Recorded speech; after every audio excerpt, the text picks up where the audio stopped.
Okay. So as I was saying, so those were my criteria for picking a country. And then also I have issues with, this is just personal issues anyway. I have issues with food and culture, sort of. So it has to be somewhere that at least I'll be able to see some people that are like me, that I can, relate with and all that. So those were my options. So I came down with a list of so many countries, and then I streamlined it to just three of them. So another criteria I had was, I please don't be like me, but I did not want to write English exams. I didn't see any use of writing English exams if I went through school since I was little. I went through primary school, secondary school, and university studying in English. I don't even know how to speak my own language as well as English. You get? So I didn't want to write English exams, and the only countries that it is possible for you to evade that is the UK, Ireland, and probably Germany. So those were still my three choices. So the next stage I went through was to determine which schools, which school I can, apply to, and what's their criteria. So first of all, it had to be a school that, well, basically there is hardly any school abroad that would not say you need IELTS or you need an English exam. So obviously they will write it on their website, they will say that, but there are ways that you can evade that. I didn't write it and I'm here. So basically I started looking for the schools that that are very good as relating to my course. So my course is civil engineering. I started looking out for schools that are high ranked in civil engineering courses. So not necessarily the best schools in that country, so not necessarily the best schools in that country, but the best schools for my course.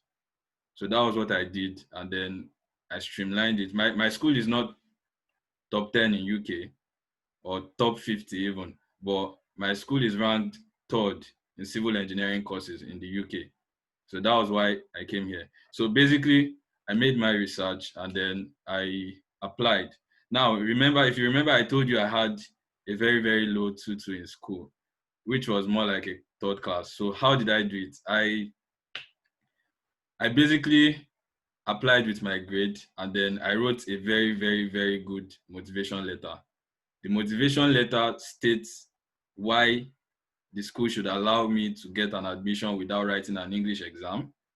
And the motivation letter also says my motivation for why I want to study civil engineering and also why the country I want to study in. So those were the three major things that I made sure that I outlined in my motivation letter. So I eventually just, I just applied to two schools because those schools did not require application fee. That's another thing. There are some schools that you have to pay a non-refundable application fee before you even get anywhere. So those schools didn't require application fee and I went ahead and applied. So I basically got two admissions. I got one for a postgraduate diploma and I got one for a master's directly. So in schools like Ireland, you will see a lot of, in countries like Ireland, you see a lot of schools that even though you do not meet the academic requirements, you can come in on a conditional basis depending on the conditions they give you. So for example, the school I had an admission with in Ireland, before they gave me the admission, they kept asking, why did you have a tutor in school? They asked for my transcript, they asked for the description of every single course that I did. So it was more like I was fighting for why I should get an admission. Hope you guys are following. If you are following, just nod your head so I'll know that. Okay, yeah, okay. So basically, it was more like a battle between me and the school for why I should get an admission. So I feel there is, if you have a tutu, doesn't mean that you cannot get an admission. As long as, the thing is, yes, it might be 4 times difficult 4 times more difficult for you to get a scholarship. It might be more difficult for you to get an admission, but it is not impossible. So the point is, where you failed, you have to give reasons why you failed, and then you have to support it with something else that is your strength. So for example, your academic requirement is low, then your motivation must be high. The reasons why you want to study must be high. If the course requires you to write a proposal before you start, your proposal must be very good and all that. So eventually, someone will ask me why I went with the postgraduate diploma. So actually, I went with the postgraduate diploma because it was a cheaper option for me. So the cost was very, very, very low as compared to masters. Masters was almost double of the postgraduate diploma fees.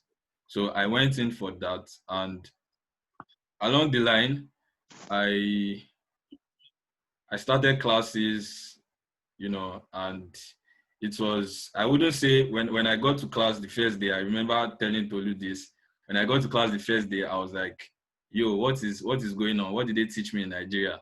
But along the line, things started getting better, and by the grace of God, I'm on a very high grade. I'm on a distinction, and I was allowed to, switch to a full master's. So that's my journey from being a 2-2 student, literally almost third class student, to being a master's student in a UK university. So that's basically my story. So I would ask that Tolu should share her story with us. Thank you, Laulu, for that wonderful story. Your story is kind of similar to mine in the fact that it started from searching for a scholarship for a school that I wanted to go to. And I will start from there. If you are going to if you want to school abroad, the first step would be to search for a scholarship or to search for a school you want to go to.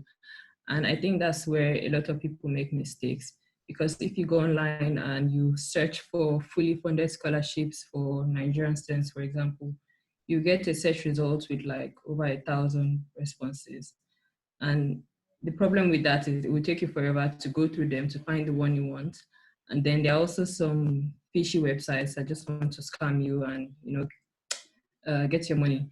So I would say if you were going to do a search online, you need to streamline your search. For me, I knew what I wanted. I wanted to study environmental engineering or renewable energy.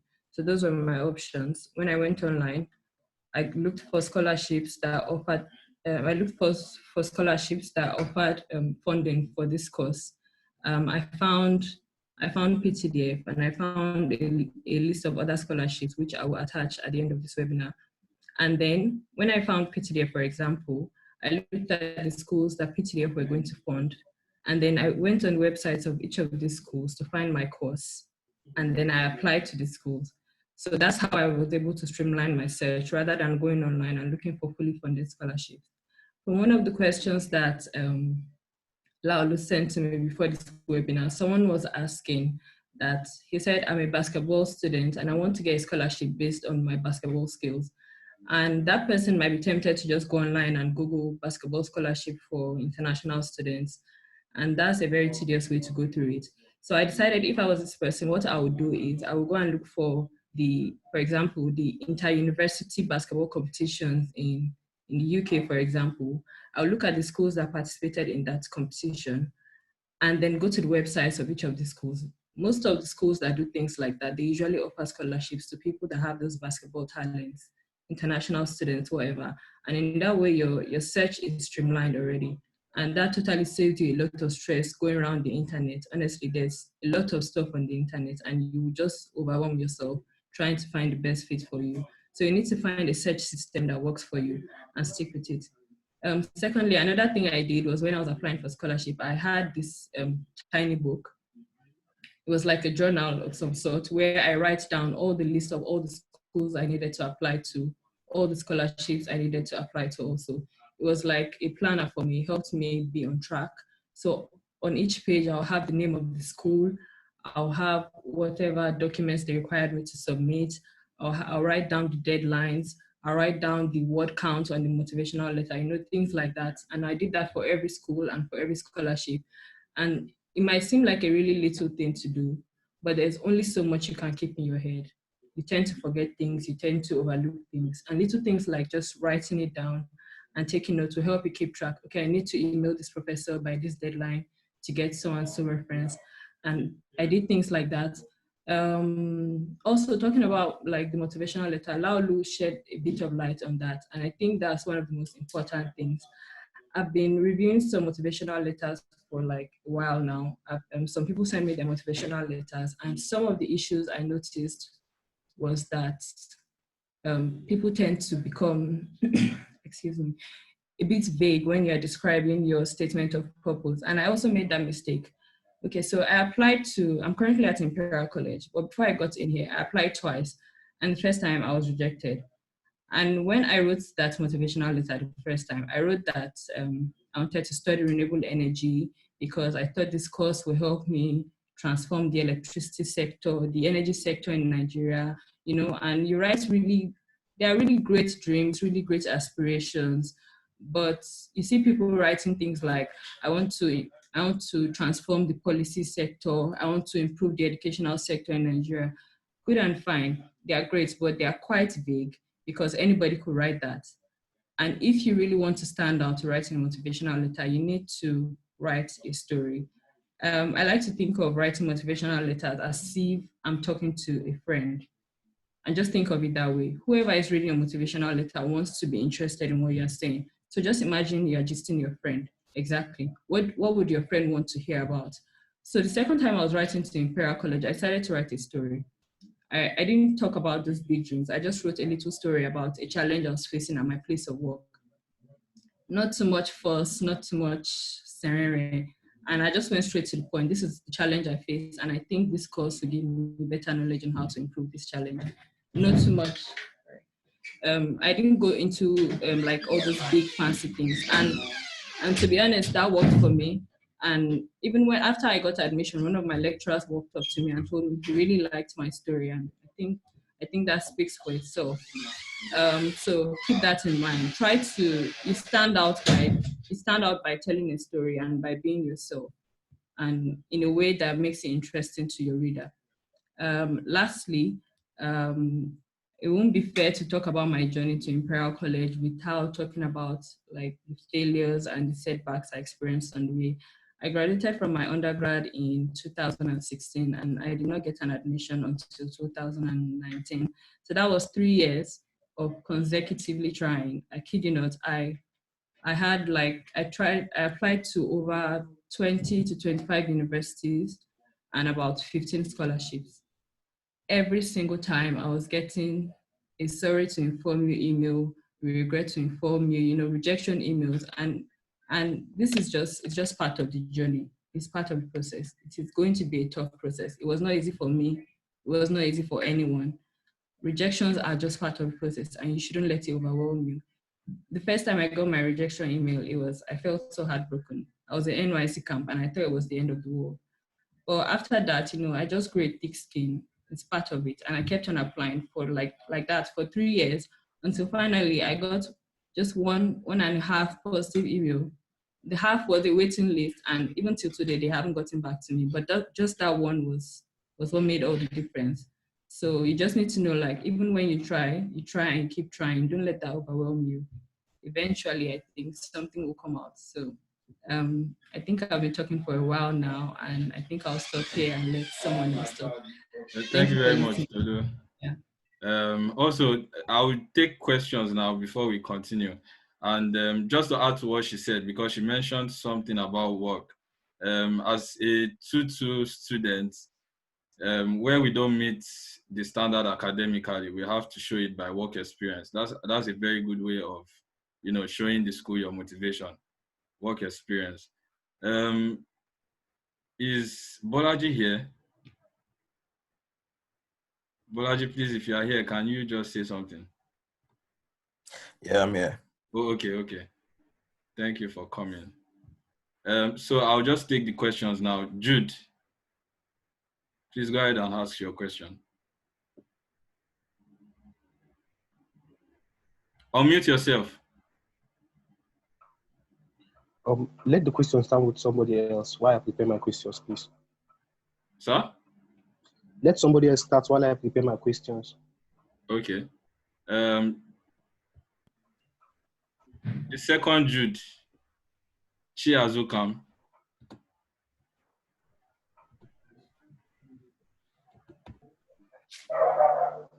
I don't have any questions for now. Hello? Yeah, I don't have any questions for now. Okay. Who else raised their hands up? Okay. Then we'll just continue. Bolaji. Okay. Hello, everybody. Yeah. Sorry to cut you. Sorry, I'm so sorry to cut you. There's someone with a question here. Sharon.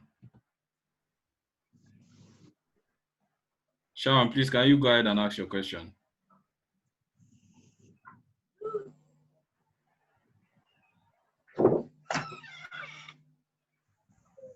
Hello, Sharon.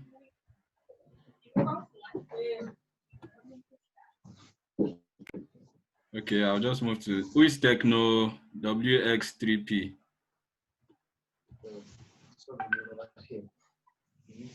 Did you graduate with a first class? Is it for some reason you cannot unmute yourself and ask your question? Please, Hello? you can write it on the chat. Okay, I'm listening to you, Mr. Techno. Hello, can you hear me? Yeah. It's Aidat, actually. Good afternoon. Thank you very much for this forum. My question is, you said, no, you said. My question is, in applying to UK schools, so far so good. What I've been hearing is that funding opportunities are quite scarce and all. So what do you have to say in this regard? Because there was a time I was actually like through websites to look for funding and all, but it was very, very, very, very tasking and all. I don't know. Okay. So I guess your question is it's very hard, right, to get admission to UK, or to get opportunities? No, not very hard. No, getting admission to UK schools, I think, is one of the easiest, but the funding opportunity is the issue I have. Yeah, Like they will give you admission, but that money to like fund you, that's what I'm after. well, what I would say is, yes, you are right that there are fewer opportunities in UK, but that doesn't mean there are fewer opportunities at all. There are still quite a number of opportunities. There are the big scholarships like the sorry, I can't hear myself.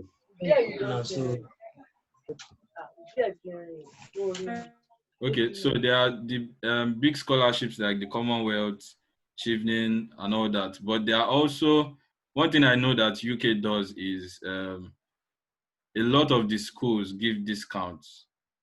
They give scholarships, they give discounts, 50%, some 20%. You just have to research it. And there are some schools that give several scholarships to one person. I had a friend who last year he got about £4,000 scholarship from his school. So I know, yes, you are actually right. It is quite, harder to get funding opportunities in UK and all, but it doesn't mean there isn't. So, for example, there's this scholarship called the NDDC. I was talking to Tolu about it last night, and that scholarship, you actually do not need to have a 2-1 to have that scholarship. With a 2-2, you can get the scholarship, and in fact, it's almost completely free. But the only thing is that it's a Nigerian scholarship, so there are some issues here and there, but at least it's something. So yes, you are right. It is quite hard, but there are the opportunities. Then another part is if you have a very good grade, for example, a 2-1 or a 2-2, there are other things you can do to get admission and opportunities in the UK. So for example, I will send a link when we are done with this program, there is a link, there's a site that helps you, that shows you things like this. So basically, you have maybe 1 or 2 companies that want to research on something, and then they pick 1 or 2 schools to work with. So what they do is they sponsor whoever is going to get admission to research on that particular project. So if you want to go through that line, it means you would have to, write a proposal. You would need to, and there are loads of opportunities like that online right now as I speak to you, loads in the UK. So that is another route you can go through, finding a research topic that is funded. So, and some of them have academic requirements, some of them do not. It's just your motivation they want to see. And they want to see that you are good enough to undergo the project that they want to undergo. So that's another option. I'll send the link later on.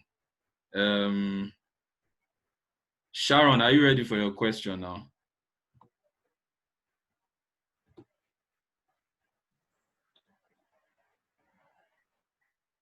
Okay. My question is that like to talk to Tolu is it not all scholarship that requires to? What did you say? Can you repeat your question? Did you hear what I said? I had one yesterday. I said, is it not all scholarship? Yes. Like, I want to apply for scholarship now. Is it not all scholarship that requires taking exams? Like, do you have to write exams for all scholarship? Like, is it a must that you write exams? No, it's not. Abi Tolu? Did you get that? Yes. Is it a must to write Yeah, exams for all scholarships? Okay. There are so many scholarships online, Exams, yeah, and they all yes. have different formats for you to get in. In all the scholarships I applied for, I said I applied to over 15 scholarships. I only probably wrote 1 exam, which was for NLNG or so. And the other 14, I just had to write a motivational letter. I didn't have to write any exam. So there's mostly no exam requirement for scholarships. I hope that answers your question. Okay, ma. Okay. Yeah. Thank you. Yeah. Yinka, you wanted to ask a question. Hola, good afternoon. I would like to talk to Tolu, and also actually have another question for you, but I'll start with Tolu first. Tolu mentioned she being rejected and all, and she also mentioned in the motivational letters, one should be as plain and as honest as possible. So I don't know if Tolu is conversant Sorry. with Hold on one what's it second. called? Please, can you stop sharing your screen? Your screen is sharing. Oh, sorry. Oh, Exactly. sorry. So ask your question. Okay. Yeah. So okay, I'll go to Tolu. Yeah. So I meant where was I? Yeah. So she mentioned. Yeah. So I would like to ask her firstly. Is she conversant with how Commonwealth scholarship goes? And then yes, if she does she know that Commonwealth has different sections and all? Like, that is a motivational stuff in a massive part. So although I got ideas and advices from people to explain as possible, which I also had with my application. At least I think 2 PhD students and another doctor, which were 3. After they reviewed and corrected this, I think my confidence level was so high, but I actually still don't know why I was rejected. So I don't know if she has expressed what advice would she give. Hi, Lainka. I heard a very good part of your question, but for most of the part, the network was bad. But I believe your question was the Commonwealth Scholarship, that there are many parts to it, how to solve the issue of motivational letters with that. You said you got rejected, but I didn't hear where you got rejected from. And I got rejected from Commonwealth. PTDF did not even grant me interview to even start with happen. Okay. Thank you. Yes, I'm conversant with the Commonwealth Scholarship. There are so many parts. If you go to the Commonwealth website, you see Commonwealth MSc Scholarship, Commonwealth Shared Scholarship, Commonwealth PTDF Scholarship, and so on and so forth. Yeah, I actually applied for shared. Yeah, I would say I also applied for the shared. The Commonwealth shared is good, but just like every full funded scholarship, it's very competitive. So yeah, the Commonwealth, the normal Commonwealth MSc scholarship is managed by the Commonwealth in your country, that's in Nigeria. So that one is also very competitive, but the shared is managed by the school where the scholarship is coming from. I also applied to that, and that's where I got on the waiting list. It's less competitive, but also tough to get into. But that's the thing about fully funded scholarships. They are very competitive. PTDF that you mentioned is a federal government scholarship. They select about four students from every state in Nigeria. So think about it. If you come from a state where people like to go to school a lot, that's very high competition for you. So you know when you weigh your options in that sense, you know your chances of getting in. People from oil producing states have a higher chance because they have like 6 or 7 students from their state. But you need to weigh your options. Yeah, you need to weigh your options. Getting in from a selection of four students in your state is going to be very tough. I was talking to you in the DMs. I told you, you said you had a partial funding. If you have a partial funding, Yeah. how best to go for that. That's a beautiful thing to have. Lao Lutsu got some partial funding. He knows how he's working or how he's managing himself while he's also in school, because fully funded scholarships are highly competitive. And sometimes you need to just weigh your options and go for, sometimes you need to settle below what you expected, which is the fully funded scholarship. I hope that answered the question. Okay. Yeah. So Ola, you mentioned something where you were talking. That was some minutes back. Ola mentioned he going for a postgraduate diploma and switching to the MSc. So I would really love him to explain in-depthly on that part. Like, I want to understand how he did it. Okay, so basically, for the thing I chose, you have the option of doing an MSc and you have the option of doing a postgraduate diploma. So, but academically, for you to get into an MSc, there is no way you can evade the part that says you have to have a 2-1. And when it says 2-1, it means on a 4.0 scale. So there was no way I could evade that. But I found out that if I go by the postgraduate diploma, first of all, that's cheaper because it's almost half the price of masters. And then secondly, if I do well, I knew I could get like a scholarship from the school or something. And I could even go directly to PhD because postgraduate diploma is a level 7 course in the UK. So it's as well the same thing as a master's. But for some reason, because of my Nigerian mentality, I want the MSc degree actually. So that's why I'm doing that. So did that answer the question? Yeah, so for someone like me that has like a 4.11, but because of cost, I cannot go for the MSc. Can I actually do what you did too? You Or I can. won't be granted? Okay. Yes, you can actually. You can do that. They won't stop you. And then when you are done, you switch to something else. You can. Okay. Yeah. So what's the switching like? Is it that you have to complete that degree or along the line? Yeah? Yeah, I think it's nice for you to, since you have questions personally for Laulu and there are so many people here waiting to ask questions or another speaker waiting to speak, it would be nice for you to DM him privately. Okay. All right, no problem. Okay, thank you, Yinka. I have some questions too on the chat. This one is for Tolu. Tolu, did you graduate with a first class? Because I know Imperial College could be tough. I already answered this question in the DM. So most people have been asking me questions. I've responded directly to them. Oh, okay. Yes. Okay. Yes, I did graduate with a first class. Imperial College is a top school to enter, but I would let you know that there are so many people, I've met so many people at Imperial who did not have a first class. They had really good extracurricular, really good work experience. You don't have to have worked in a big firm. You just need to say, this is what I've done. These are the challenges I faced. This is how I overcame them. I was in so club and this is what I did. And stories like that, just like I said, just personalize your story and that should give you a platform. I know many people that are not on a first class at Imperial College.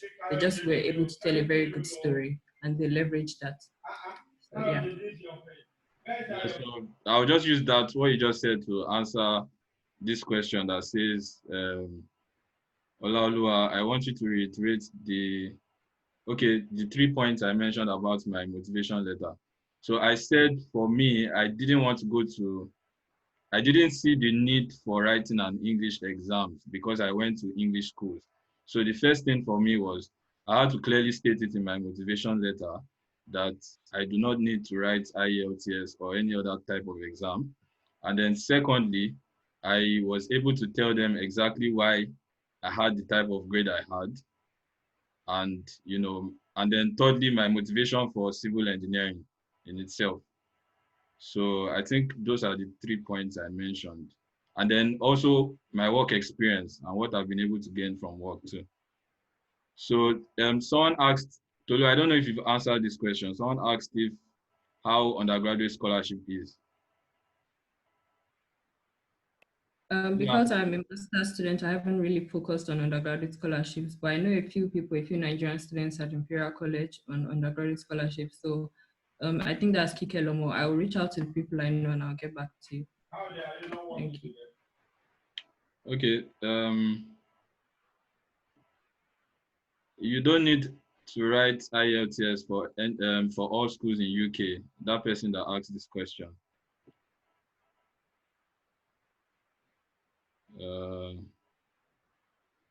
Okay, so I'll just pause with the questions for now so that I can arrange them. Then Bolaji. Yeah. Bolaji, are you there?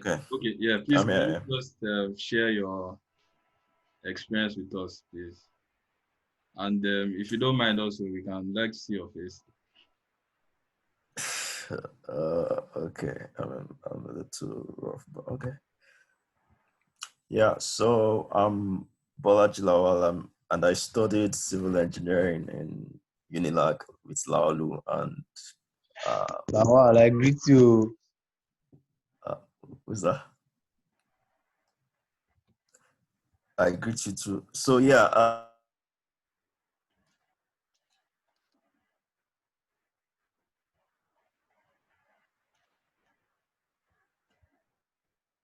Bolaji, please, can you unmute yourself? You're muted. Sorry. Sorry, I had to mute everybody. Oh, okay. So yeah, I'm Bolaji Lawal, and I studied civil engineering at Unilag, and I'm a current graduate student at University of Illinois. For me, my journey is a little bit different from the UK people because it's a different process to get into like US schools. So in my case, the first thing I did was, because for US schools you require GRE. So in my case, the first thing I did was to write the GRE. And then, so what I did was after I didn't look at schools before writing the GRE. And this is just my own method. Like it could be different for other people. It's not like it should be this way. But I didn't look at schools before writing the GRE because different schools have like different sort of requirements, like scores. So I waited till I had my GRE score first before looking at schools. So what I did is they have like this US News ranking, which ranks different programs. So like you see the ranking of schools for different programs, and you also like can know like what the average score is to get into the schools, stuff like that. So after I had my score, then I looked at this list of rankings, and then I saw like, oh, okay, which schools can my score get into, blah blah blah, things like that. And so that was like the first, like when I started making a list of schools to look at. But also because it's not cheap to attend school here, so I also needed to look for funding opportunities. And so again, in the US, it's a little bit different from UK in that you don't necessarily need to get an external scholarship from like Commonwealth or something. So if, especially if you're like research oriented, so they have graduate assistant positions, which you can you can indicate in your application if you're interested in like financial aid. So like they have like teaching assistants or like research assistants, but it's not like so straightforward, like you just indicate and then they just pick you and like you get an assistant position if like your application is good or stuff like that. So in my case, it was like a real painful process, because what I did was to look, like when I decided, or like, okay, my score can get me into this school, then I like search through the website of the school. They have like the list of faculty members, and then you see like the research they are working on, blah blah blah. So like the people that were working on stuff I was interested in, I would send them emails like introducing myself, told them like a little bit about my background. I graduated from Unilag, what I've done, and I was interested in their research. And I would ask if they were like taking new students for like when I planned to apply. And usually most people don't reply, or they reply like, thank you for contacting me, but I don't currently have funding, or there's no space, I don't plan to take. So yeah, you get like a lot, at least I got a lot of like negative replies, but also I also got like a few promising feedbacks from the professors. So what I did was the professors that like give promising feedbacks, I like noted the schools they were in, and then I made applications to those schools. I mean, because again, another thing that like is different with the UK is that for the US you have to pay application fees, and they are not like really cheap. It's like 20 something or 30 something thousand per school. Like it varies depending on the school. And so if you apply to like 10 schools and you already spend like 200,000, I didn't have that kind of money. So I had to be very like strategic in choosing the schools I would apply to. So it had to be someone who had given a very like promising feedback for me to decide to apply to that school. Because some people give you like very generic feedback, like for full consideration, apply and do this thing. But it had to be someone who had said, oh, I have a strong record, blah, blah, blah, things like that. Then I would decide, okay, I should apply to this school. So eventually I ended up applying to 5 schools. But yeah, okay, so another thing is, even though I didn't get, like, if I didn't get a response after some time, I ended up, I would call the professors, and some of them will actually pick and you discuss on the phone, and you get, in fact, the professor that ended up giving me funding, the first time I spoke with him was on the phone. He didn't reply my email, but I called him and then we spoke, and from there, like, we started communicating. So yeah, that was how I decided my schools. And after applying, then I sent them emails again that, oh, I've applied. So just for them to know that I've applied and look out for my application. So yeah, I graduated in 2017, and this was like all through 2018. I applied maybe like September, October 2018, and then like December, January 2018 is like when applications, like if you want to be considered for funding, that's like when the deadlines are. So after that time, I reached out to them again, to those professors that, oh, I've applied. Is there any like updates regarding my application? Have they made funding decisions? Blah blah blah. Again, some of them didn't reply. So then I called again, like the ones that didn't reply, and they'll tell you, oh, maybe check back in 2 weeks, or we've not made any decisions yet.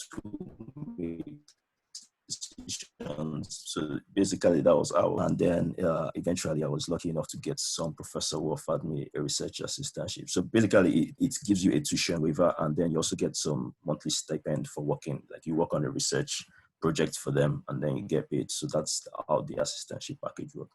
And because I was interested in research, so it's a good option for me. I mean, not everybody is very interested in research, so probably that doesn't work for everybody. So I can't really speak if you're not interested in research. But if you're interested in research, I think it's a good avenue to get full tuition waiver, and you also get monthly stipend, so you don't have to depend on your parents or whatever for money. So yeah, that's just my story of how I got here. Thank you very much, Bolaji. Please, let's start getting our questions for Bolaji, for those of us that want to study in the US. Promise. Promise. Can you Yes, come on? hello. Yes. Hello, Allah. So I would like you to just share your story with us and whatever you want to share with us before we go ahead with the questions. All right. Kindly confirm, Ola, that you can hear me. Yeah, I can hear you and I can also see your screen. I don't know if that's the same for everybody. If you Yeah, can. everybody, if you can say it, everybody can say it, please. I don't want people trying to answer and trying to unmute themselves. Please stay muted. So before I introduce myself, I would just like to say that, guys, come on. I get that we are Nigerians and stuff, but we are trying to have this wonderful, insightful session, and people are disrupting what we're doing. It's not, I don't want to use the word professional, maybe ethical. So please remain muted if you're not speaking, so every one of us can benefit from the next person, and stop trying to hail your guys. You knew back in university, you can do that after now. So thank you very much everyone for having me, especially to the organizers Olaolu and Tolu. My name is Promise Ahante. I apologize, I would not be sharing my face, but I will be sharing my screen, as you can see. I'm currently studying an MSc in Petroleum Engineering at Imperial College. I did do my bachelor's in petroleum and gas engineering at Delta State University. I finished in 2016, finished my NYSC 2017/early 2018. So this is first my personal scholarship journey. So my session, I would just like to share a bit about, my experience in terms of my journey and a few lessons I picked up along the way. Hopefully that should be okay. So between the end of my NYSC and end of 2019, when I started my study, this is a summary of some of the high profile Nigerian scholarships I applied to. So it's a longer list. There are a couple of applications I didn't see through. For example, I'm sure most everybody interested in a scholarship has, a good collection of unfinished applications. But in terms of the applications I saw through and, was positive about, I applied to Total and Education USA. And as you can see, I didn't get, past the application stage. I did take the exams for NDDC and the Federal Scholarship Board, FSB. I did have the opportunity to interview thrice in 2 years with PTDF. First, when they separated the France, Germany, and China scheme from the UK scheme. So I got accepted to both interviews from my essay and whatnot. And then when it was joined in 2019, I did get an opportunity to interview to go to France, but I was also unsuccessful. Before finally, in the later stages of 2019, I got the Shell Scholarship. And the point from this experience or this journey, which also resonates with what everybody has said, is rejection is a common denominator. So when you start getting rejections, believe me, you are very much on the right track. In fact, that's a good sign of progress. And the key thing for me when I was, reflecting on this is persistence and reflection is key.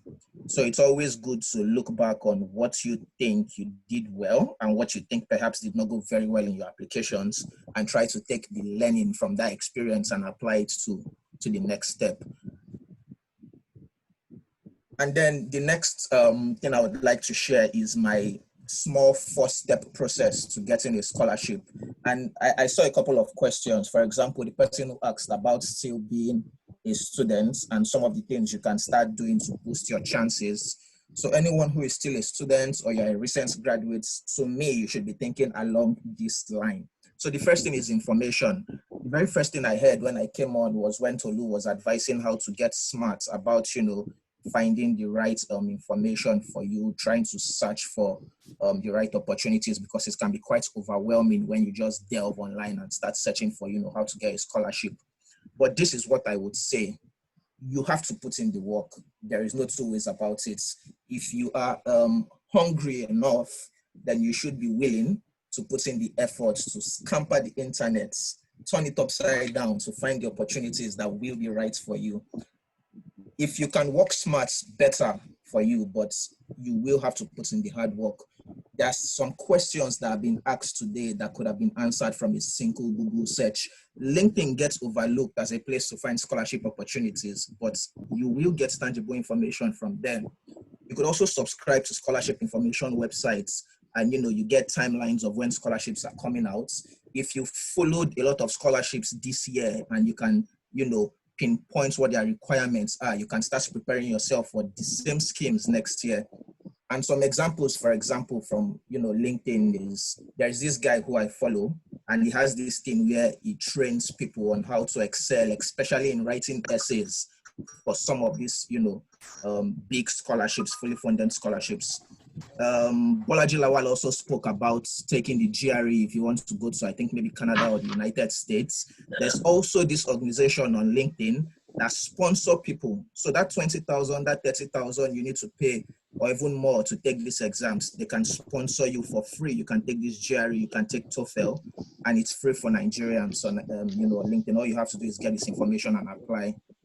And then when you have this information, what do you do with it? You identify and collect a list, build a very long list. If you can find 20, 30 scholarship schemes, that's fine. And then you start to narrow down your list using some key metrics you would identify for yourself on, this could be based on the scheme requirements. Look at which ones accept 2-2, for example. Look at which ones that accept 2-2, but you would need to have work experience for X number of years, and so on and so forth. Look at, your country and your course preference, the worth of the award. Some people don't want anything that has to do with partial funding because it is very difficult for some people to take care of those costs. Then for such persons, your focus would be on, fully funded scholarships. And then when you narrow down your lists, you now focus your efforts on, securing the necessary requirements for those 5, those 10 schemes you've been able to identify. That is pretty much the X and Y of, scholarships. Find out what they're asking for. Take the primary ones, the ones you do meet the requirements or you can meet the requirements, and then focus on those ones first. And then secondarily, you can start, applying to some other ones, with faith, like I would say.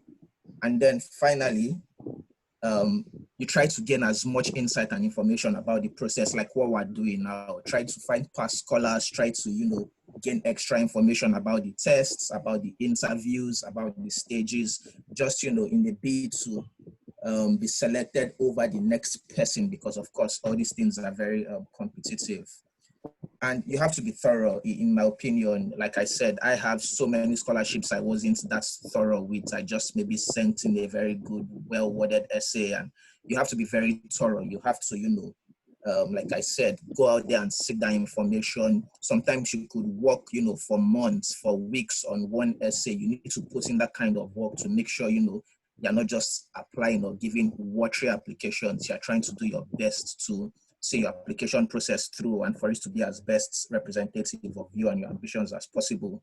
And again, you should expect, by God's grace, there would be some people that would try the first time and they would get it. Hallelujah for them. But you should expect that, when rejections does come, reflect on them, take the lessons, try again, and go again. And okay, we can talk about this later. There are a lot of groups you can join to get tailored information. And so I did a search before this session, and I was able to come up with about 20 scholarships for just this year alone. SPDC is at the interview stages right now, which is the scholarship I'm under. NLNG, I think, will be coming up soon. Total just sent success emails to those who are successful. PCDF, they are waiting a short list. NDDC is coming up soon. MEXT is currently on right now. Edu USA is coming up soon, and so on and so forth. This was just for this session. So the information really is out there. If I collate a list like this, all I need to do is go check for the requirements and start putting them together. And these are, a few scholarship information websites you can subscribe to. In fact, I subscribe to all these guys that I can tell you which ones would send you the information later than others, which ones will send it to you a week, 2 weeks after, the application commences. So you need to be that hungry when you're seeking a scholarship. Go out there, look for the information, and then apply the information you find. So that's my session. Thank you very much. I would stop sharing now. Thank you very much, Promise. I would just like to take, Toa, are you here? Okay, yeah, she's here. How about Ola? Yes, I'm here. Yeah, please.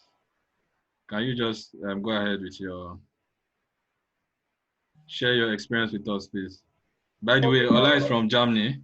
He's schooling at University of Freiburg. Yeah, nice. So basically, everyone has said general processes involved. We can't really hear you, Ola. Okay, can you hear me now? Kind of, yeah. Okay, so what I said is, so everyone so far has talked about the main processes involved with applying for. Ola, Yep. we can't hear you. Is it my voice low?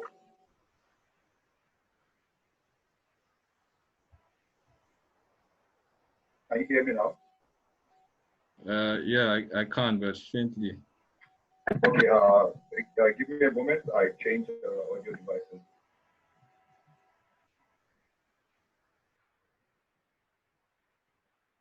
Okay, it's muted. Ola, please, can we just come back to you so that you sort your audio issues out? Itoha, are you ready for us? Yes, I am. Okay, thank you very much. Okay. All right. Okay. Hello, everyone. I'm sure that you guys can you guys see and hear me? Yes, we can. Okay. All right. So, well, thank you for inviting me to do this. This is a really great idea. I had no idea so many people would sign up, but I just saw the list. There's over 76 people, so that's just amazing.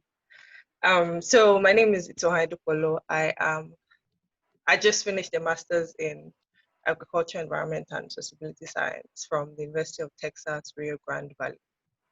So obviously that means I'm in the US. And my journey is, I think it's quite different from a lot of stories I've heard. But I'm similar to the guy from Illinois. So I finished in 2016 from university in Ghana. I got back, I did my NYSC. Well, during my NYSC, that's when I started the application process and all of that. The starting point for me was knowing what I wanted to do, and I kind of already knew that from my third year, so I knew I wanted to do something sustainable agriculture. My bachelor's, I should say, was in environmental science, but I was pivoting into agriculture. So that was the first question, right? What do I want to do? And I feel like that's like a good place to start for anybody. What do you want to do? And then from there, you can figure out the schools that have that program. Because I was very particular about sustainable agriculture, obviously that meant I was very, very particular about the schools I was going to apply to, because I wasn't going to just pick in a program that, was just there just for the sake of, wanting to get a master's. So doing the research to find schools that had sustainable agriculture. In fact, I was so particular about the name, like the title sustainable agriculture, that it took a bit of convincing for me to eventually apply to the school, because as I said, the title of my program, the program I eventually went to, was Agriculture, Environment, and Sustainability Science. So it wasn't exactly sustainable agriculture, but it was the same idea and all that. But that's how particular I was about the school and all of that. So, how did that process go? So yes, I was working. It was a very interesting year, my NYSC year. I was working, I was leading an SCG group, and then I was trying to write GRE and TOEFL. And so I did, I'm saying this so you know that it is, when you hear people, talking about how they're finding in school, it wasn't an easy process for anybody at all. I remember going to work, sometimes staying after work, and when I get home, I'll stay up, the next morning, get up again, go to work, because I had to read, still do my work, and obviously be productive, and also do the work I was doing outside of the workspace and all that. So anyway, I did TOEFL. I basically practiced everything online, using this EDX, just in case you don't have money to pay for some TOEFL lesson or whatever. You can go online. EDX has a full TOEFL lesson or full TOEFL training. And if you don't want the obvious, I didn't go for the certificate route. So I did everything, but without the certificate. But the good thing about the EDX was that you can actually, it's like you practice the entire thing. And so even the listening part, the speaking parts, and all of that, you can practice and they give you feedback. And that is all free without even paying for the actual, paying for the training. So that's what I did, and that's how I prepared for my TOEFL, and then I did the TOEFL, and I had a really good score, thankfully. Then after that, I started preparing for my GRE. GRE, most of it, I did most of the preparation on my own. Eventually, I think the math wasn't, math are not 5 and 6, so the math wasn't gelling. So I think for the last, for like 2 weeks or 3 weeks, I got someone to teach me some parts of it, and after that, I was on my own. I was practicing, and all that. So I wrote GRE twice. My first score was 296. Second score was 298 or 299. Yes. My goal actually was 300 because if you know anything about US schools, most schools don't really have particular GRE scores, but for scholarships, most schools want 300 and above. Well, at least that's what they say. So my goal was to try and get to 300, but yeah, I feel like I wasted money doing the second one because 296 and 298 or 299, there's not much of a difference, but that's what happened to me. So, excuse me. So I had my GRE score, I had my TOEFL score, and then I was, what's the next thing? Yeah, finding the school. So I only applied, so as the guy who spoke about Illinois, it is expensive to apply to American schools. I think most schools, the admission fee is like $90 to $100, and that was like 36,000. Now it's probably close to 40 something thousand or 45,000. I think the exchange rate has really gone high, which is crazy. So you can't necessarily, except if you have the money, please feel free to apply to like 10 schools. But I only applied to 2 schools, and I know that my case is an extreme case. So I like to say, I know it's the favor of God. But yes, I applied to only 2 schools. I did not know this was a mistake I made. So for the first school I applied to University of Iowa, I did not know that I needed to have gotten a professor, gotten a supervisor prior to the application process, right?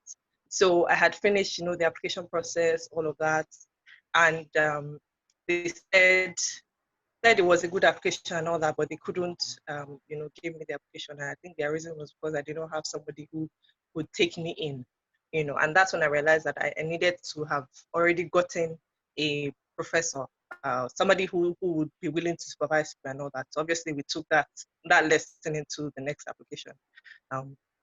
So you send emails, excuse me, it takes a lot of research because as the other guy said, you go to the school's websites, you send emails, rather you go to school website, check their faculty, then you check those in the department you want to apply to, then you check the different supervisors or professors, whatever. And you find out their research area, see if they align with what you want to do. And that's the other thing, it's important to know what you want to do. And that's something I think I said when I first started this. It's very, very important to know what you want to do. Because there are so many research areas, and there are people who come here, they are really just frustrated because what they eventually settled on wasn't something they were really interested in.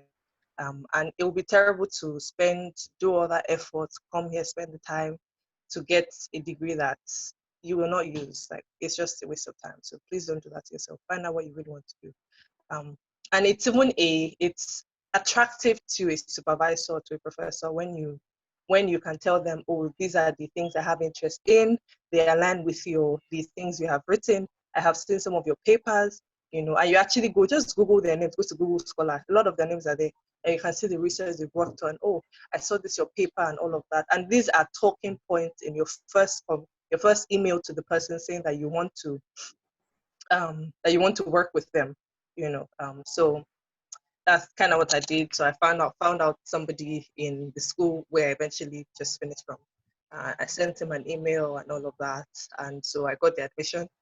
As I got the admission, of course, funding was the next question because it's quite expensive to go to school in the US, and I'm talking thousands and thousands and thousands of dollars. So what happened. So yes, I was in Abuja then. I was going around, trying to find scholarship opportunities. I went to, obviously, because when they say you're in Abuja, so you are closer to where those things happen. I went from office to office, got this person, got that person. But one office, I went there, I said, please, are there opportunities for Edo? I'm from Edo State, right? And I get anything for me that I've never claimed they do for anything. But in that moment, I went there, please, I daily, I stayed there after work. I did all that. But nothing was coming. So I think it was 1 week to the final day, the day where you have to show proof of payment. And so we are thought, okay, maybe we'll find, how Nigerians do this thing, we'll find one uncle, someone that has money, so they will transfer the money to their account and all that, I'm sure you know about people that have done that, They shall send money so that you can show proof of you being able to pay and all that. But to be honest, I wasn't going to go if there was no scholarship because, I'm the first of many children. I wasn't going to do that to my parents, absolutely not. So I had already told my parents, you know what, I'm going to defer this thing and not school. And I think like a week to the day, we sent them an email. This was to my supervisor. I told him, that we're considering canceling, rather deferring to the next year. We actually, at first, we told them that my parents are going to do this isusu. I don't know if you know what isusu is, but it's this thing where people come, what's that? I don't know how do you describe it. They shall give, and then the person who has all the money can now use to do something next month they give. And that's literally what we told them. We actually wrote the isusu there in the comma or whatever. We told them about it and said, that we didn't have the money. And so when I say we, because we all did this together, so that's why I keep saying we, just in case you're wondering if I'm married. I'm not married. So so we sent them the email and told them everything. This is to the supervisor who had already agreed to supervise me and all of that. And so he said, so he replied and said, okay, that he knows about a scholarship that's in the school, the Dean's Fellowship and all that. And he said he was going to nominate me for it. And we're like, okay. It was very strange because this person doesn't know from anyway, right? So it's not like there's any affiliation or, So that's what we did. And that's one thing I learned from that process, that honesty, especially if you're coming, I don't know about the UK, but the US, honesty is so important. That is something that is attractive to them. So telling them the truth that we did have the money, this was what we're going to do, and we're probably going to defer. I don't tell my parents, I'm not doing this again. I'm going to defer. I'll just continue working when we have the money. When I can get scholarship, then I'll go for it and all that. So anyway, told them, and then he nominated me for the scholarship. And then I was supposed to, I think I wrote an essay, sent it to them. And then I think the day after the deadline, that's when I got the email that, I had gotten a full scholarship. For that day, I don't think I cannot forget it. It was just wild. So that's how eventually we got it, got the scholarship. That was my process, being honest with them, finding out the school, getting a good GRE score, getting a good TOEFL score, and telling my story, right from university, the things I did. And that's the other thing. Oh, can you guys hear me? Or you can't hear me? We can. Sure. We can. Can you hear me? Okay. Yeah. Why is somebody saying, okay, it's not talking to me, it's talking to somebody else. Okay. All right. So in summary, that was my story. Of course, the other things in between, but that's the summary story. So thank you. Thank you very much, Itoa. We have quite a number of questions, so I would like you guys to just bear with me for another 7 minutes while Ola shares his experience, because he's actually the only different person here. He's from Germany, so I really like him to share his experience. Ola, are you there?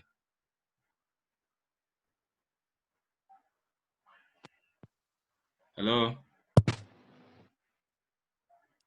Can you hear me now? Yeah, we can. Okay, thank you. Basically, you guys have said it all so far regarding the different application processes regarding foreign university applications. Well, for me, the entire process was sort of quick in a way. So, prior to when I graduated in 2016, I already had it in mind to apply to Germany at some point, because that was when the Chancellor, Angela Merkel, led the federal legislation that canceled out tuition fees for all federal universities here in Germany. So that kind of motivated me to check out Germany at some point. Then afterwards, during NYC, I looked at all the different options, UK, Germany, and all. And then I never had any intention to study in the US at that point.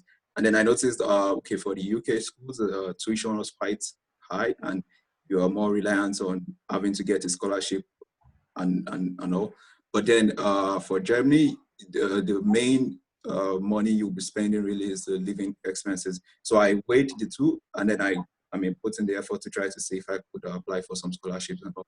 But then for like 2 years, I didn't really do much on that. But then from late 2018, that was when I took a look at the ETDF scholarship, see if I could apply. But then I didn't follow up with that process in the end. But then, like your own, Ola, like your own process that took a very short time, mine also took a very short time. So basically, I did an active check on German schools from December 2018. And then by January, because applications generally opened from January or March, depending on the schools. So by January, I already had a list of schools I was going to apply to. And then I followed up with the applications. And then definitely, I applied for about 5 different programs. In the end, I already got admission for 2. So basically, the rejections is definitely a learning process in the whole thing. When I got the first rejection from the Technical University of Munich, that's usually like everyone's dream school when it comes to Germany and all. And then I really felt bad. Oh, there goes the big leagues of stuff like that. But then notwithstanding, I just waited on the other applications, because also one thing about these applications is you have to apply for something you are passionate about. You don't just apply for anything or just apply for any random course and say, oh yeah, this should just be backup or stuff like that. For me, I applied to things I was very much interested in studying. So even when the first university turned me down, I didn't feel bad, like, oh, I'm settling for less or anything like that. I knew I was still going for basically what I wanted, but just in different universities.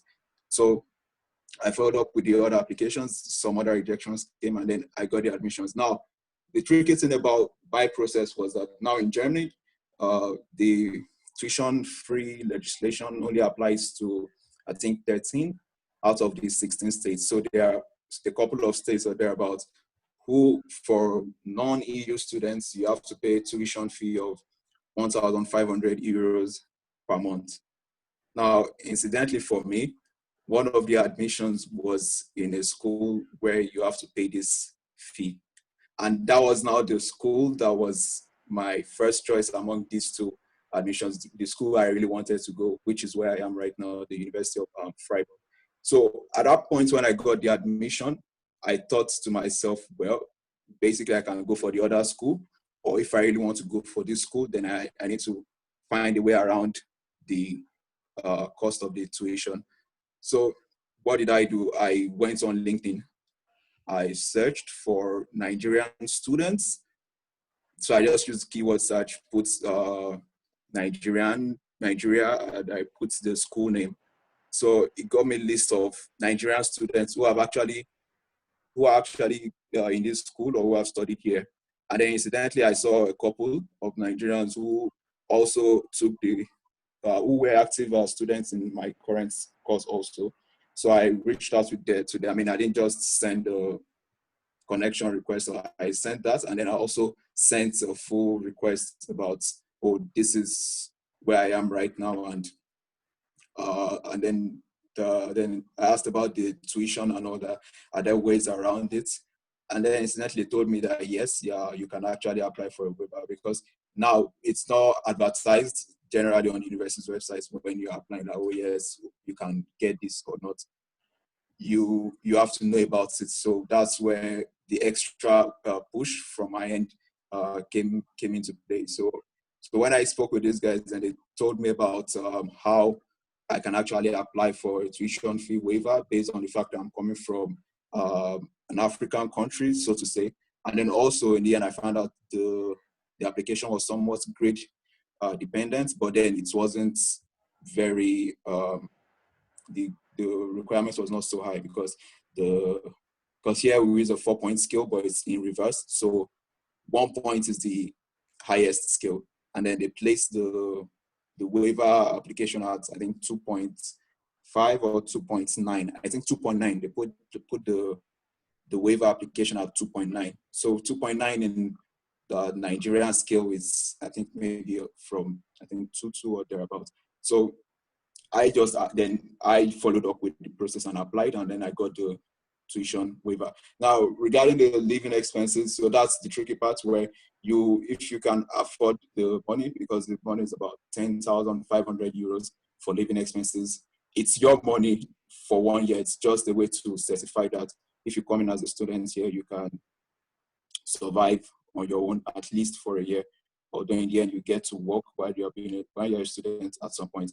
So I got this.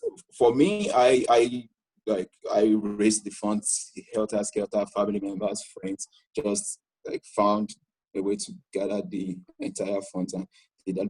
However, there are other ways to get a reduction on that if you can get a scholarship.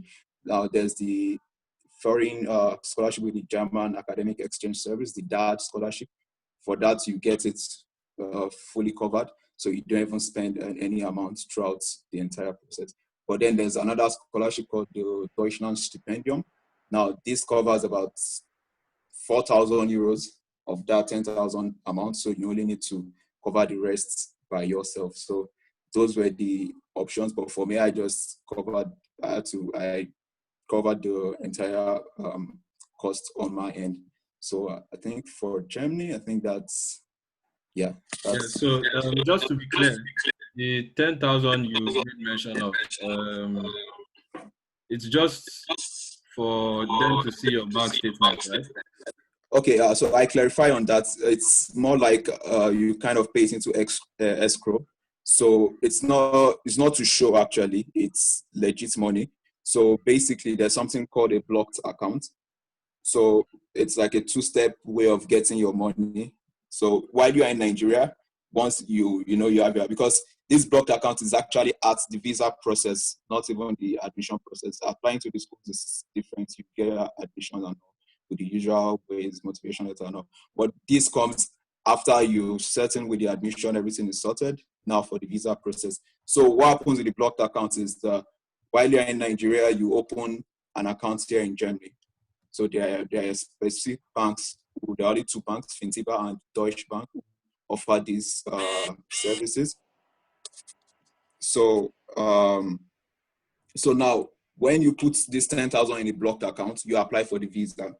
Now once you get the visa and everything is sorted, when you get to Germany as a student, you open a regular bank account, because the other account is a blocked account. You can't access it. There's no ATM for it or nothing. It's just an account, like a fixed deposit, something like that. So while you are now a student in Germany, you open a regular account. So every month, they send you 853 euros. So that adds up to that 10,000 for 1 year. So every month, they start sending you your money back till the end of the year. Yeah. Oh, that's interesting, because the idea that many of us have is you just need to have it in a blocked account, and then when you get there, you can just send the money back to whoever borrowed you. Yes, you can, but you have to do it on a monthly basis, so you won't have the bulk at once. So you have to send it back on a monthly basis. Thank you very much for that section. So we'll take questions now. I find it difficult to what's it called, to keep up with the chat. So I'll start with Jude. Please, can you just unmute yourself and ask your question? Jude. Hello, can you hear me? Yeah.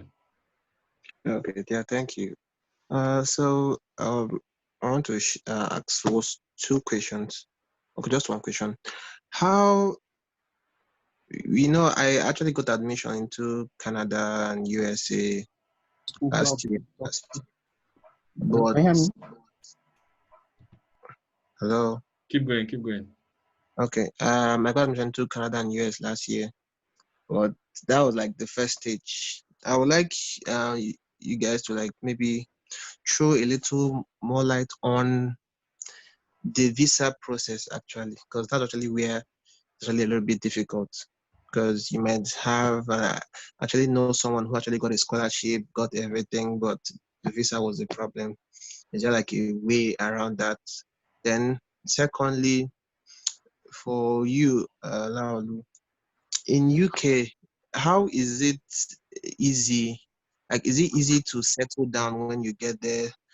Is it easy to work while schooling? And after schooling, I heard they recently started this 2 years post work. Yeah. Is it really effective now? Or is it like starting from September? Like throw more light on it. Then is it easier for you to get a job after schooling? So that would be all for now. Thank you. Okay, so I would direct the US visa process to the US people, but to answer the question you just asked, so basically the visa process is just you have to apply online. Then when you apply, you'd submit all your documents. You must make sure that all your documents are complete because that's very important. And there's no, in the UK, for example, there's no question of I got 9/10 out of the documents or 9.5. You have to have everything because they just deny people anyhow. And then after that, you would have to do an interview.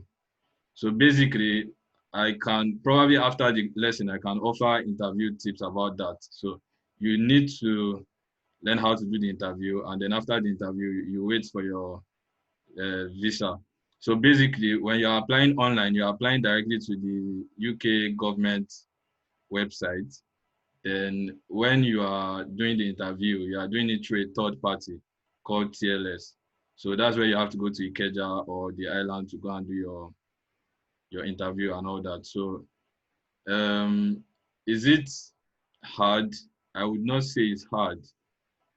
It's not hard. The only, maybe the part that might be a bit hard is when you have to fill a lot of forms and then you have to follow instructions like to the letter.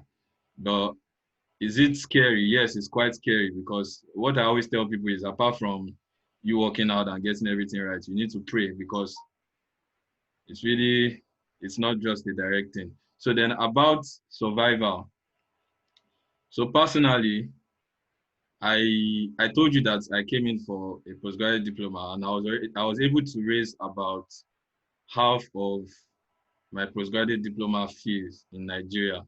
So, and that postgraduate diploma fee, if you remember, I told you it is like half of a normal master's fee. So I paid that half as a deposit. And then I had to show in an account that I have the remaining half and that I have, what's the amount now? 11,400 approximately pounds. So that's about almost 7 million or thereabouts. So, but everything must be, no, not up to 7 million, like 6. So it must be in your account basically. And then you can take it off after the end of 30 days. So it must start counting from 30 days before you make your application. Because on the day you make your application, you have to submit a bank statement. So that's how it is. So secondly, about you asked me how did I complete my school fees. So yes, it wasn't easy. And sincerely, if you are not planning to be a very resilient person, I would not advise you to come here with the idea of working to pay your school fees because it is very difficult. For me to be able to pay my rent and pay part of my school fees, I had to work night job and I had to make sure that my school doesn't suffer. So it is really not easy. But to get a job when you come here, definitely you are going to get a job.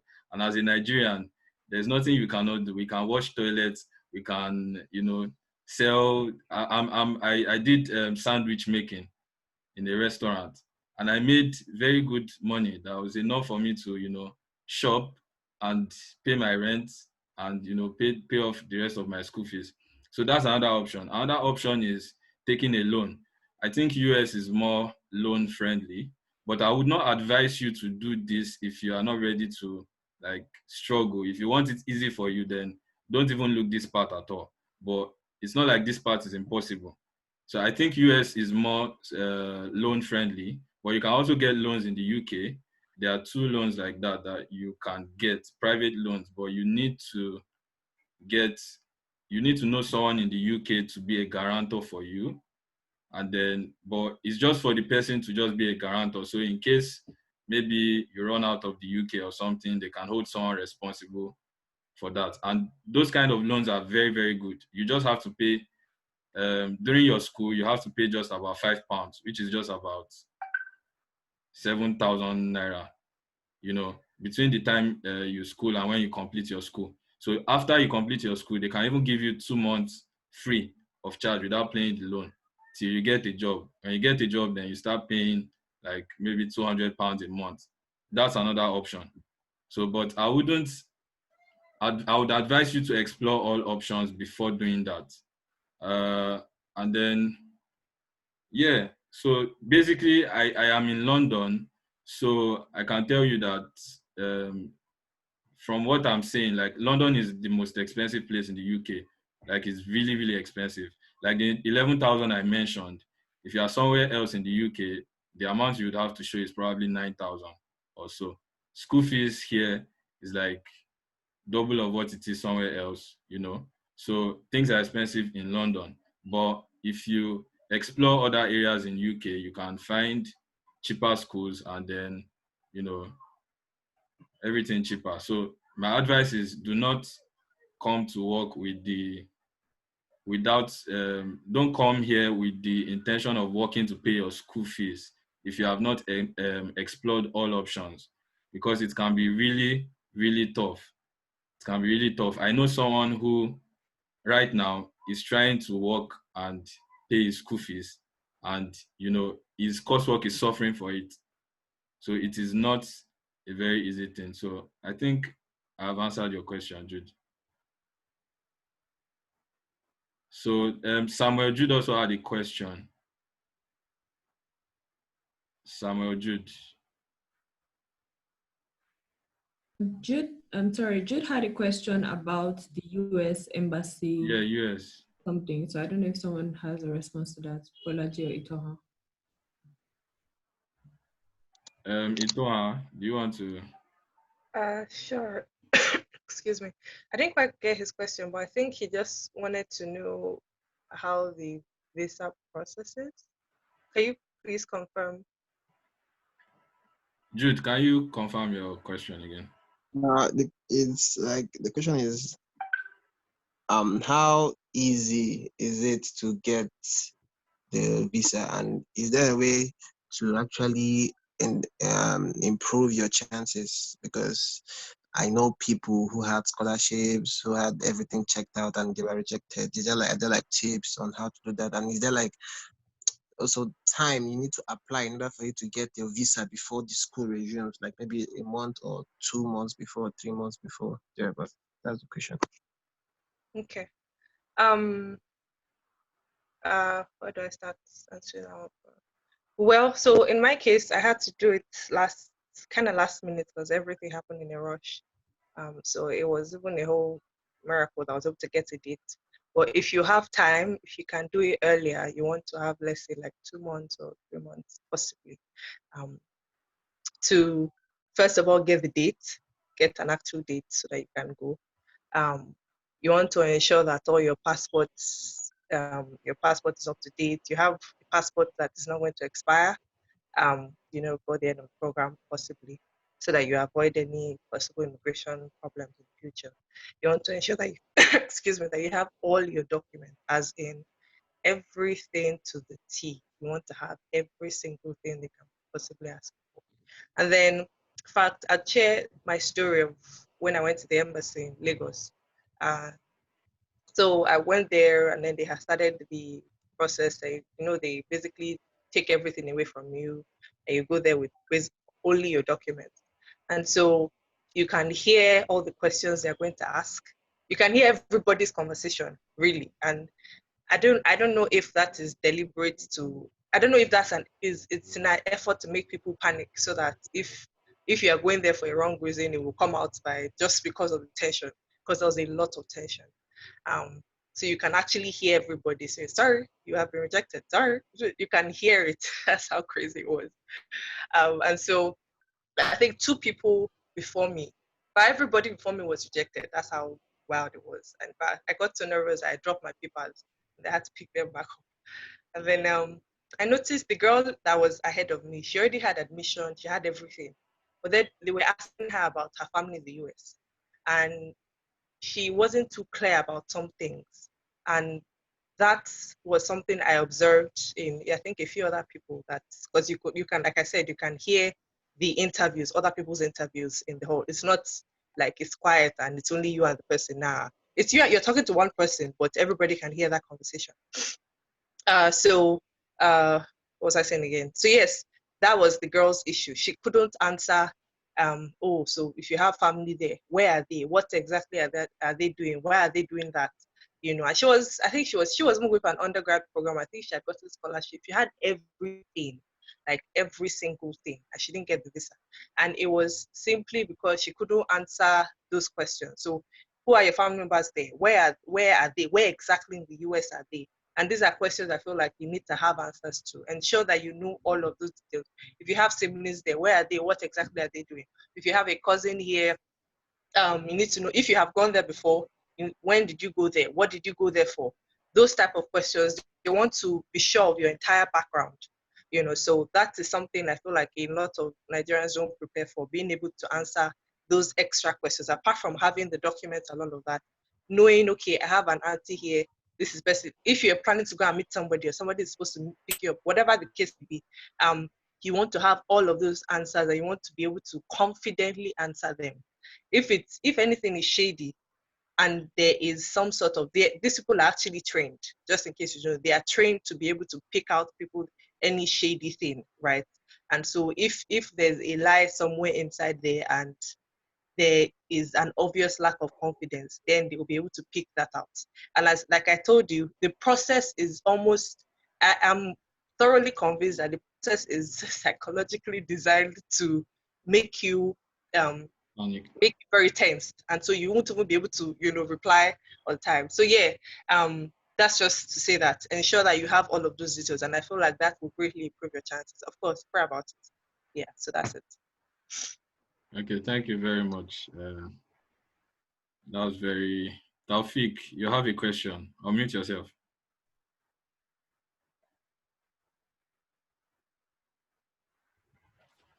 Hello, everybody. Can you hear me? Yeah, Am I audible? Okay. My first question goes to Bolaji. move your speaker back a little bit. Okay. Yeah, it's a bit too loud. Yeah. Okay, is it okay now? Move it closer. Is it okay? Yeah, fine. Okay, so my question goes to Bolaji.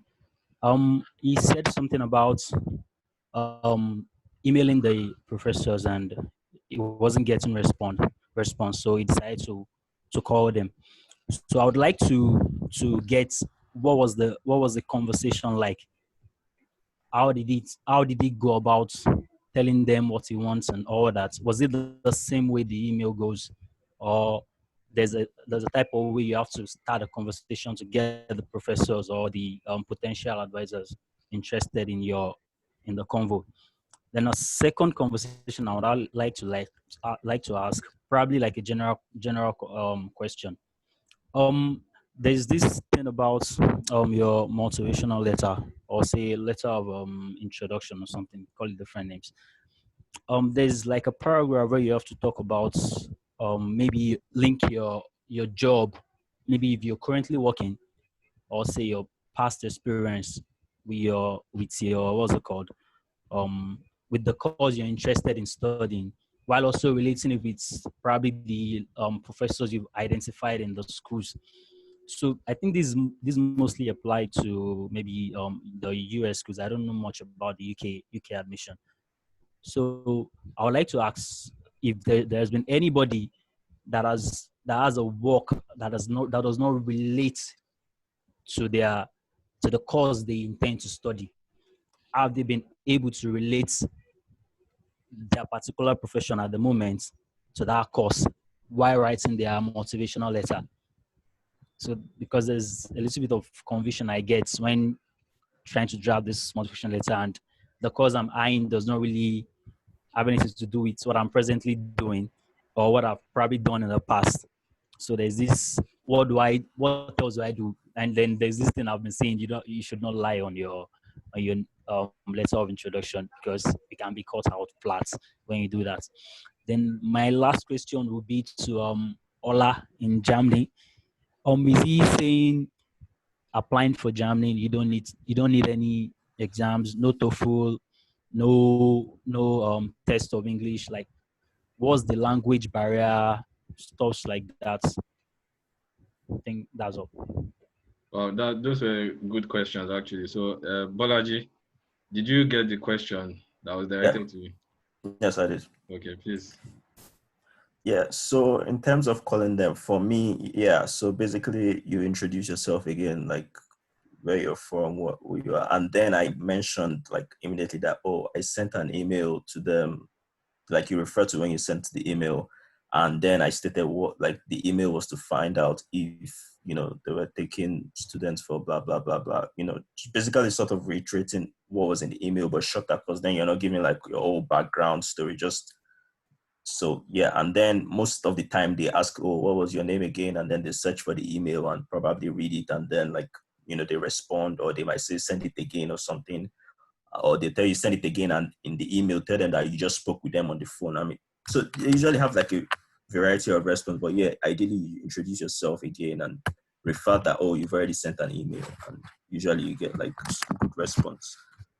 Then for a second question regarding relating your current work to what you want to do. Well, in my case, my undergraduate project was totally different from what I'm doing or what I was applying for at the time. And the way I went about it was I believe that like there are different skills you learn from what you do. I mean, you don't not necessarily, okay, like the theoretical knowledge or whatever. Like some people, like maybe when you work, you gain communication skills, or you gain skills to work with people and all that. So there's like, in my case, my undergraduate program, basically, I think the only thing I learned that is really useful to what I do was that, I learned programming skills. And that was just basically how that was the part I put for my undergraduate project. I didn't go deep into the project itself because it's not relevant to what I was doing, but you just have to find a way to you're not lying, but you're packaging yourself in a good way. So you look for other skills, so you look for some other skills you learned and put it there. So it's still relevant. I don't know. That's from my own experience. Yeah, just like Tolu said earlier, you can even be a basketball player and use your basketball opportunity, to get admission. So, what was the last question again? Okay, promise. Please go ahead. Yeah, just to add to the essay question. So I've been trying to think. I don't see how it's possible that what you want to do going further would have totally zero relation with what you've done before.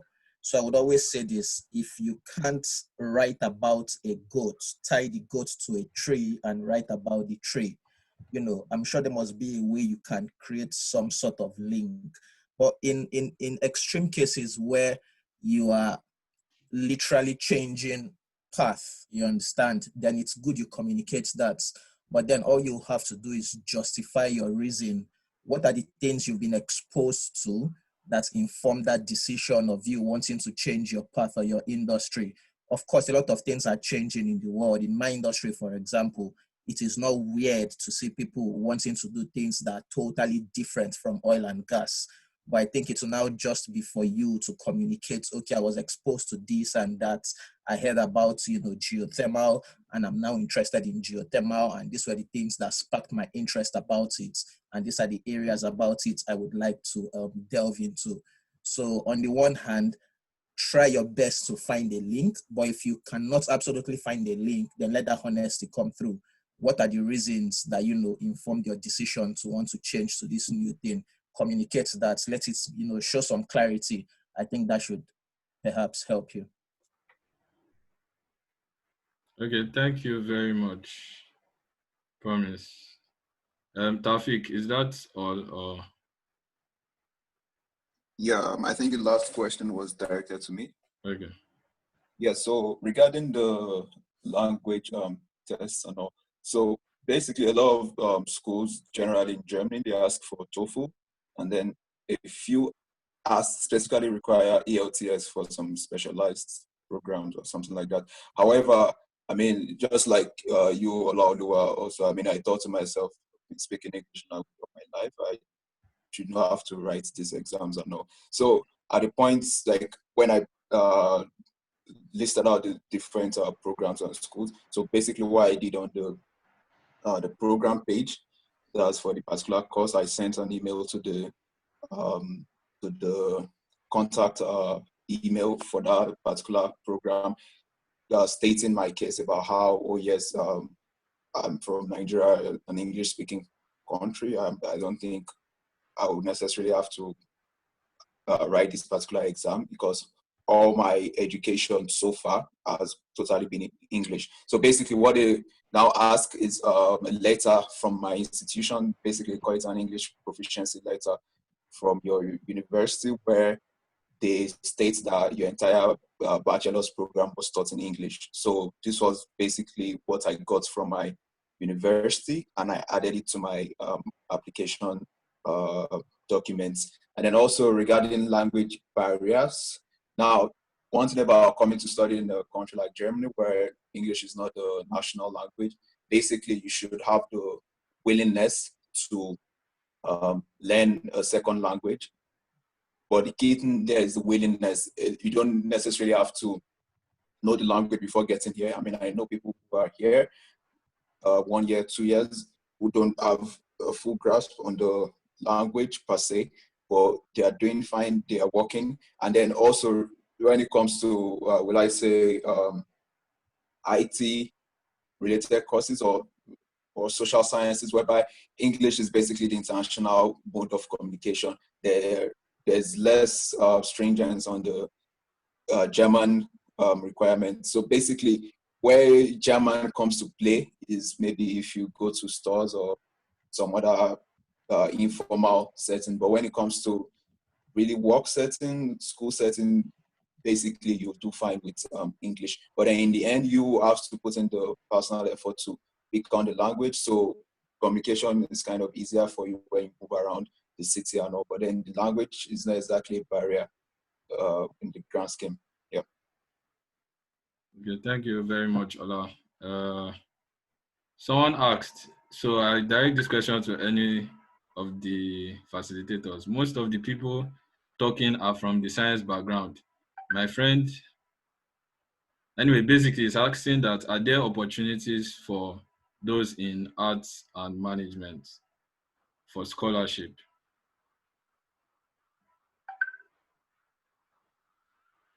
Tolu, would you like to? Okay. I think I would like to shed more light on that. I'm also from science background, and I realized that our panel is quite biased. I would say biased because we're mostly from science background. So as to that, I don't have a response for your art question, but I intend to, Ola and I organize another session like this with a more balanced panel, more people from the arts, more people from the sciences. I saw someone ask a question about medicine, and I will also find someone also studying medicine from various countries and continents around the world. So stay in touch to find out when next session will be, and your answers will be answered, your questions will be answered better then. Yeah. Just to add, okay. So off the top of my head, PTDF is the very first go-to. So PTDF sponsors for a very wide array of courses, especially in management, even law. They have a very long list of schools and courses. But again, like I said, most of these things is just, the information is out there. It's okay that, you're asking us, and like Tolu said, another session will be organized, but do the work. go online and check, fully funded scholarships for this particular course or management, you would see loads and loads of resources you can start from. Just follow that dedicated approach, curate the lists, cut it down, look at the requirements, and start building and working towards it well beforehand. But yeah, one place to start with is PTDF. PTDF definitely sponsors in management, in law, and I'm not sure about arts though, but definitely in management and law and business. Thank you, Promise. Just in addition to what Promise said, off my head too, I usually see a lot of scholarships on different areas that depending on your skill. So basically, if you're in art, you're in graphic design, what can you do? What is different about you? Maybe the time between your graduation and when you want to apply, what is the level of the work you've done? What work can you show? What are your works? So basically, there are some scholarship there that they just ask for, they want to see. For example, in Germany, I know Ola would testify to this. There is this school called Code. So basically, it's for those who are good with computers.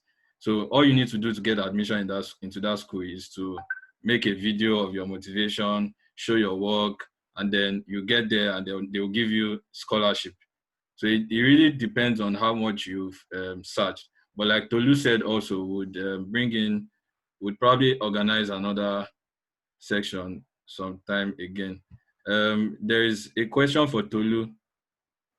He says, I'm currently taking an online course with Imperial College. So I want to know if it is going to give me an edge to seek for proper admission later. Hi, whoever answered that question. I don't know what kind of online course you are taking, but usually these online courses are very different parts from the actual classes where you have to be physically present. What will give you an edge is to reach out to your professor or whoever is teaching you in that class and talk to the person. This is your interest. You want to apply to the Imperial College. This is what you've done, etc. Strike up a conversation with whoever is taking that course and let them know what you're interested in.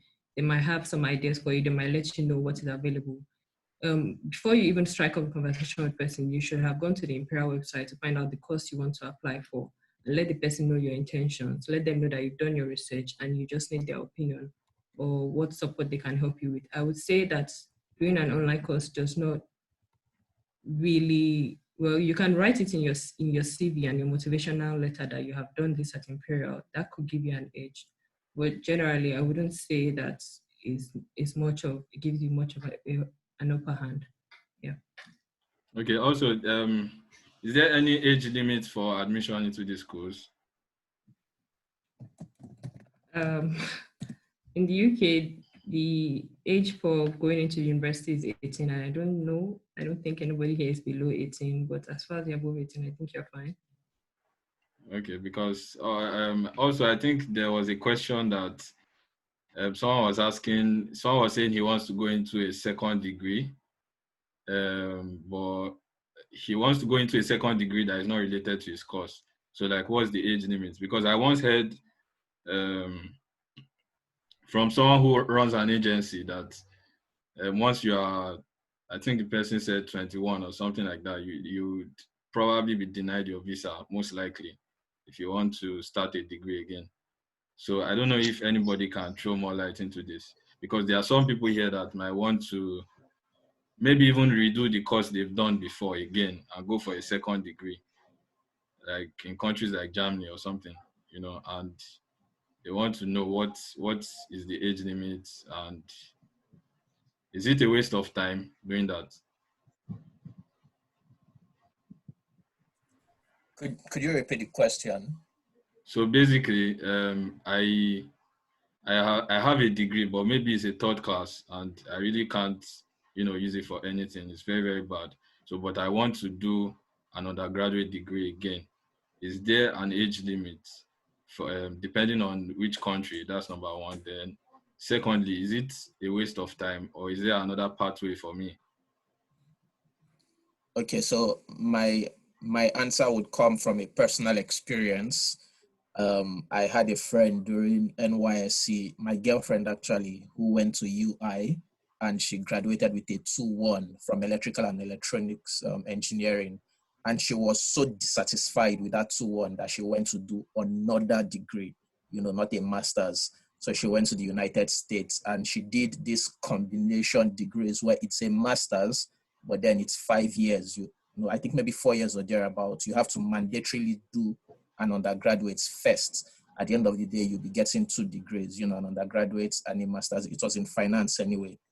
So for her, she was quite clear about why she wanted to do it. 2-1 from UI is a very good result, but she was just not satisfied. She wanted to go into finance, and then she went on to do that degree. But if for you, you have a degree, but you're just not satisfied with your results, you now want to do school all over again, I think there are opportunities for people like you, to do further studies, regardless of having, a low results from your first degree. So I would not exactly say it's a waste of time. I would say you should evaluate what you want, how much resources you are willing to spend on this. But just know that, if it's about getting a further degree, you can go ahead and get a further degree without doing another undergraduate study.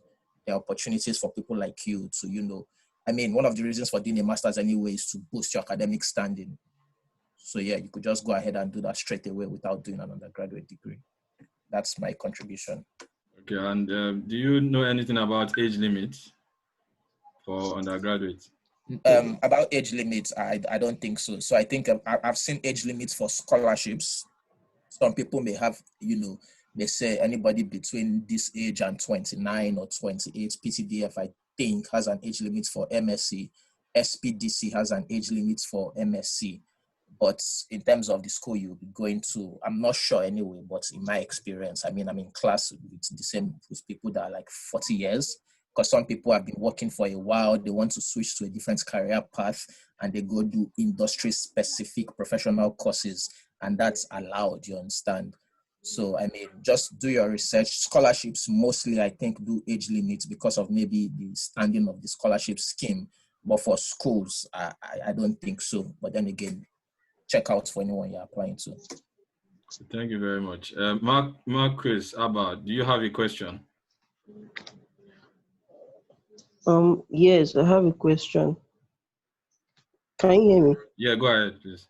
Okay, my question is, I'm currently studying medical laboratory science, but I would, as the last speaker spoke, said something about you don't have to redo your current course again. I don't know, I want to do a medicine course, but I don't know how easy it is to switch over to medicine from a non-medicine course. How easy it is to switch to medicine from a non-medicine course? Okay, it's a medicine course, so it's like medical lab science is also medical as well. But I want to go into is it okay for me to further into an MSc in medicine and not in medical lab science? Is it that easy to switch? Okay, I'm not sure anybody will be able to answer that question because I don't think there's any medical. You want to say something? Yeah, I would just say that if you have a particular school in mind that you intend to switch to, you should have done your research by now to know, okay, I want to go to this school and I want to study medicine in this school. You can either check their requirements to see if they write those kinds of things there. Because your case is quite peculiar, you might need to talk to someone to let them know that this is what you intend to do. Just off the top of my head, I would say you might need to do the whole course afresh from the beginning, like apply from the start. So, but I would say do your research and talk to people in the school to let them know your intentions and you get your answer from there. But like I said, another session will be organized soon with medicine students, and that should answer your question better. Yeah, I'm sorry, we would have to end in the next 6 minutes. So I'll just give one more person an opportunity, someone that has not asked the question before. Anybody wants to go? If you want to ask a question and you have not asked before, just unmute yourself.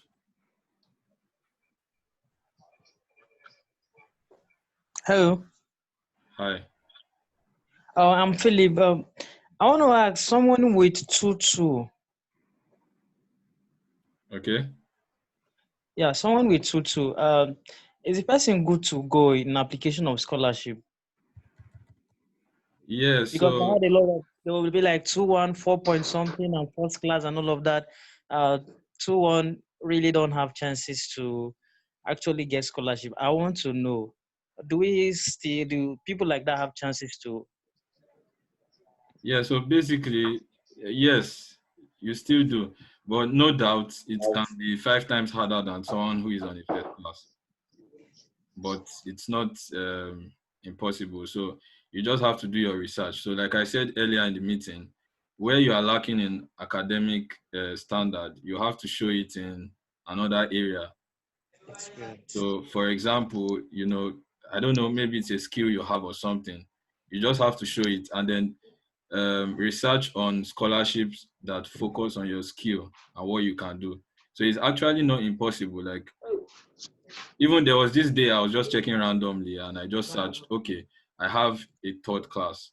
Can I get a scholarship? And loads of scholarships still came out. Though it's hard, it can be 5 times harder for people in our shoes, but it's not impossible. And also, even if you don't get a complete scholarship, you can still get partial scholarship. I did get a partial scholarship I got a partial scholarship twice, one from an Ireland school and one from a UK school. So that you have a tutu does not mean you can't get a scholarship. Promise wants to say something. Yes, thank you. So I just want to give a response to Olayinka Alimi's question. So the facilitators that got scholarships, were you all employed while you were applying for scholarships? Also, was it an edge?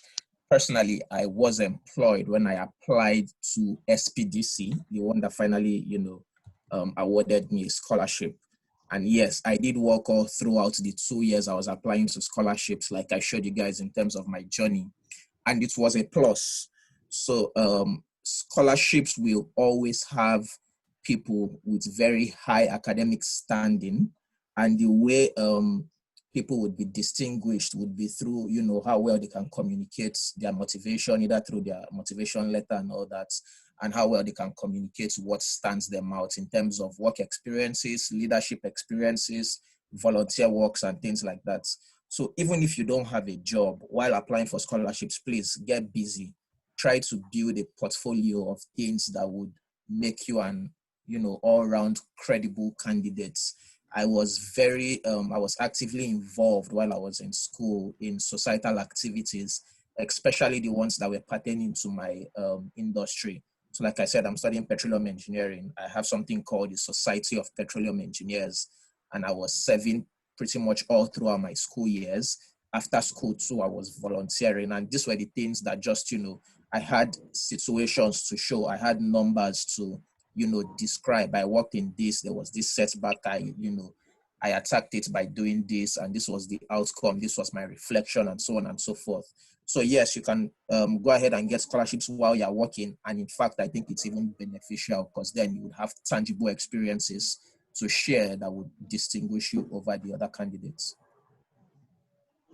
Thank you very much, Promise. So we would have to end the meeting here. Thank you guys for joining. I hope that it has been able to, help in a way.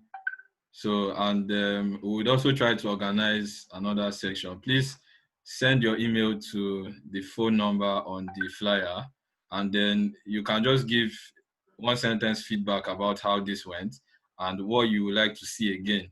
So we can probably organize another section before the end of the month or something. So thank you all for coming.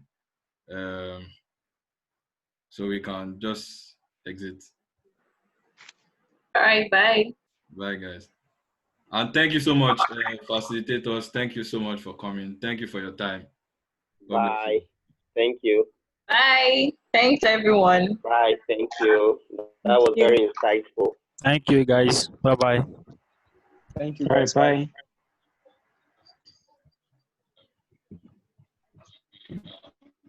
Thank you very much. Thank you very much. Bye. Thank you. Bye. Thank you. Bye. Thank you. Thank you. Bye. Thank you very much. Bye.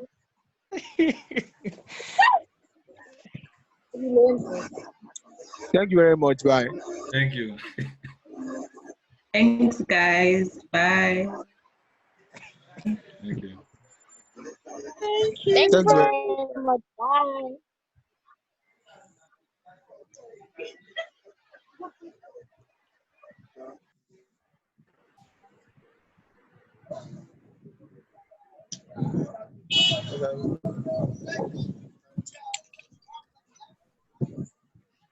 Bye, guys. Thank you. What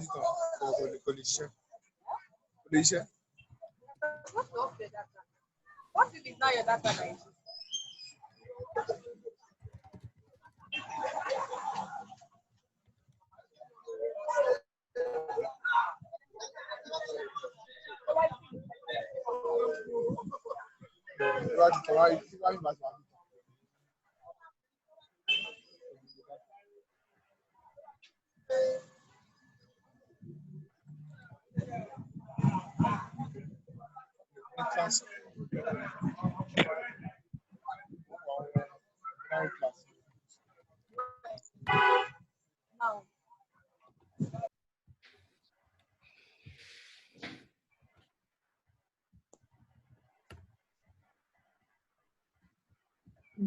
Oh, I've not stopped recording. No, yeah, you can stop the recording. I forgot.